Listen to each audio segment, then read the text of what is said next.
Every transformation, no matter how small or how large, whether you're wanting to lose weight or change jobs or the big transformation that we're going through right now as humanity, always has three phases, always has a hero's journey of sorts. You always have to leave the shore of familiarity. You have to leave your comfort zone and sometimes even leave your identity. And the first stage of this transformation journey is always sad. Sad to let go of all those things that you've worked so hard to create and become. And the pandemic really pushed all of us out of our comfort zones and forced us out of our comfort sort of arenas to begin a journey towards the second phase of transformation, which is all about the strange new world, the Wild West. And the problem is this, is that if we don't process sadness, and as human beings, we are professionals at not processing sadness, we will do everything but process sadness. We think sadness is a weakness. And so what happens is we wash it under the carpet, we take drugs, we drink alcohol, we go for a run, we do whatever we have to. But the problem is if you don't process sadness, it shows up as anger. And Caroline Leaf said it best. She said, I sat with my anger long enough until she told me her name was grief. And so what we have is we have cultures around the world like male Russia or male Saudi Arabia that are quite naturally angry. They're just naturally, it's part of their culture. And it's not because they're angry, they've just never had a process, they have an ability to process sadness. It's not part of their culture. And so we have to realize the future requires an emotional intelligence, not an IQ development, but an EQ development. And processing this emotion allows you to arrive at the strange new world with excitement, curiosity, and fascination, rather than anger, bewilderment, and sadness, which is what most of the world is doing at the moment. Stuck between sad, strange, angry, not really engaging with this future in an optimistic kind of way. Third phase of transformation is always an adventure where we again catch wind in our sails and we start to understand what we need to do and what the world needs from us. But today we are squarely between sad and strange. We are nowhere near an adventure, and I'll show you through some of the research that we are a good 6 to 10 years away from a new world really starting to be birthed. We're in this very sort of like deep transition phase as we are right now.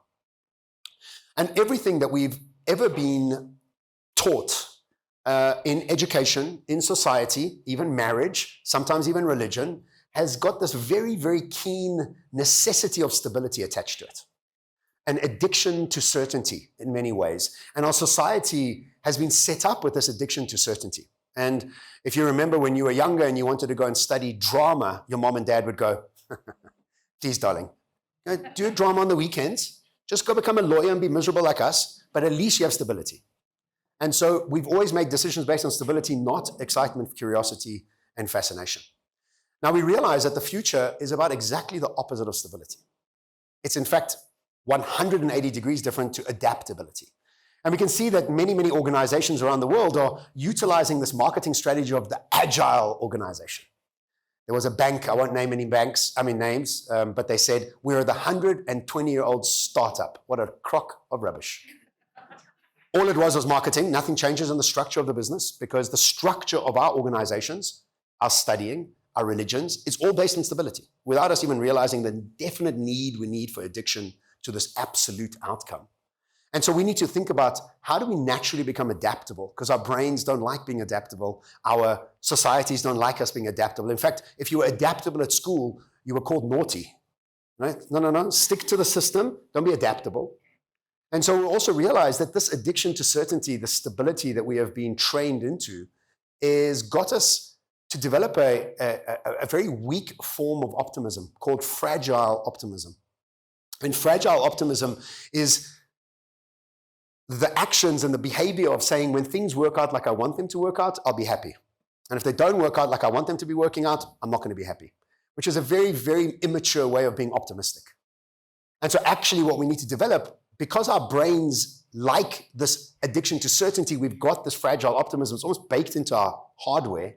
What we need to develop is we need to develop agile optimism, which has got absolutely nothing to do with an outcome, but everything to do with a behavior. Because we can't predict what's coming. You have no idea what's coming. Your behavior towards what's coming is by paramount the most important thing that we can focus on. So I'm going to start the talk with 2 quotes, and I'm going to end the talk with these 2 quotes. And by the end of it, I would have given you the tools, the understanding, and the context around these 2 quotes. The first one is from Einstein, and you've seen this many times around social media, but the very, very understanding science, behavior, and action of what it means to change our awareness is what we're going to be focusing on by the end of the talk. And so the truth is that we are all sitting in a state of awareness, trying to solve for a future that requires a totally different state of awareness.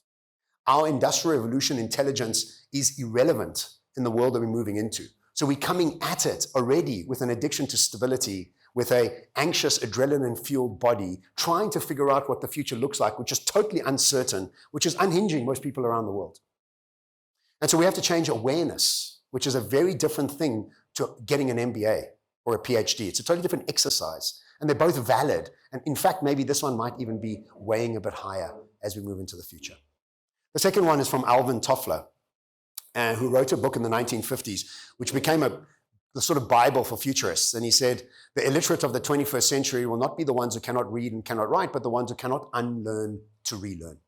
Now, of all the audiences around the world I speak to, nobody knows how to unlearn.